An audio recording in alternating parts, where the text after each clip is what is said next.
Thank you very much, Mr. De Miranda.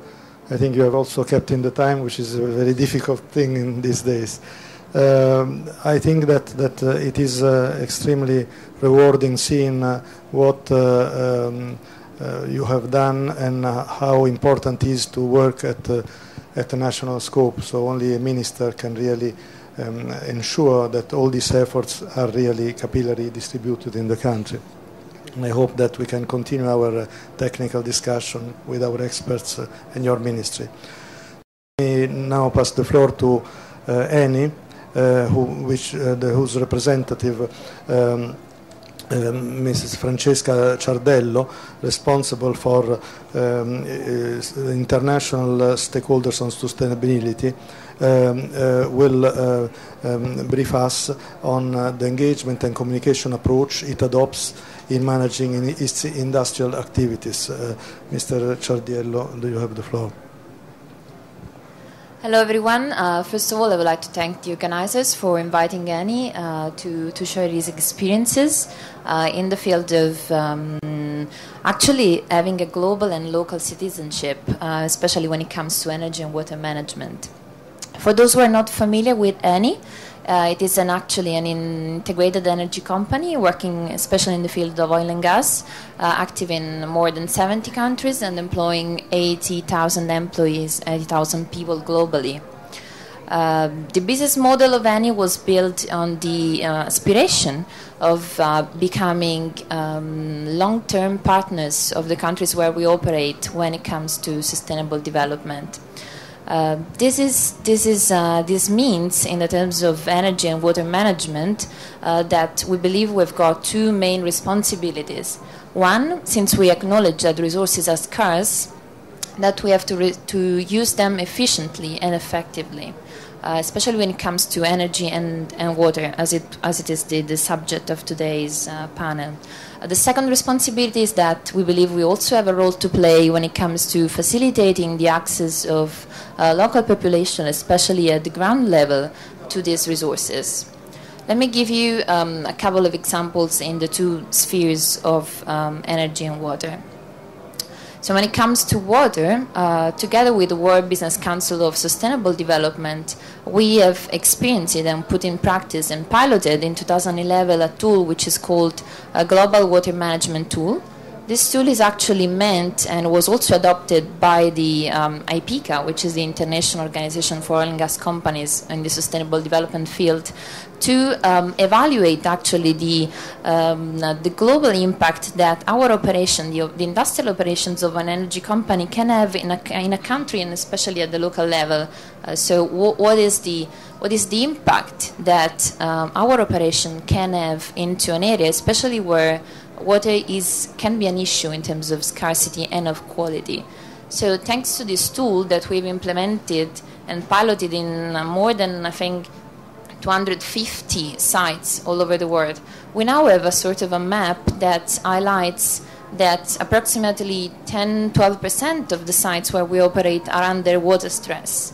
This means that we've got a strong responsibility to cooperate with the other actors in those countries and in those territories to make sure that the cumulative effect of our activities does not infringe into the ability of the other actors to benefit and to get access to these resources. And this is in the first sphere that I was mentioning before. So the first responsibility is to use resources efficiently. Second responsibility, we believe, is contributing to the local communities to get access to such resources. And in this, of course, we believe, we were guided, of course, by the Millennium Development Goals, even though water was a little bit neglected, but still into this sphere, which means that the primary contribution is, of course, on infrastructure, but not only, because the key element is about making communities feel the ownership about the resources and train them about resource management, not only about the technical aspect of resource management, but also about the aspects connected as sanitation, to the proper use, as the ambassador was mentioning before. When we go to the area of energy, Again, the primary responsibility, the efficient use of the resource. In our next strategic plan for 2012-2015, there's about 4 billion euros earmarked for making sure that there's no waste of gas which is associated with oil, which is a tremendously important resource for the local development. And in terms of access, which as you were mentioning before, it's one of the access to energy is one of the key themes of this conference. There were important experiences that we have had in the Republic of Congo and in Nigeria that we are willing to see whether they can be exported in other countries. And basically this is to make use of resources that was previously wasted, which is the gas associated with oil, to fuel power plants and then produce electricity. These two experiences are significant in numbers. They now account for approximately 60% of the electrical production in the Republic of Congo and 20% of the electrical production in Nigeria. Of course, the very relevance of the theme of access to energy is that we can make, a company like Eni can make a massive contribution when it comes to making power available. Then there's also a significant issue and role to play for other actors to finally get to the end users. So building the networks, the distribution system, creating capacity when it comes to such resources. Going back to the other topic that we were asked to share is about, how do we engage with the local communities? How do we make sure that there is a free, prior, and informed participation of the local communities in the industrial activities that we conduct? Of course, this is a key element of what we call the social license to operate, and it is now embedded in the very management system of the industrial processes.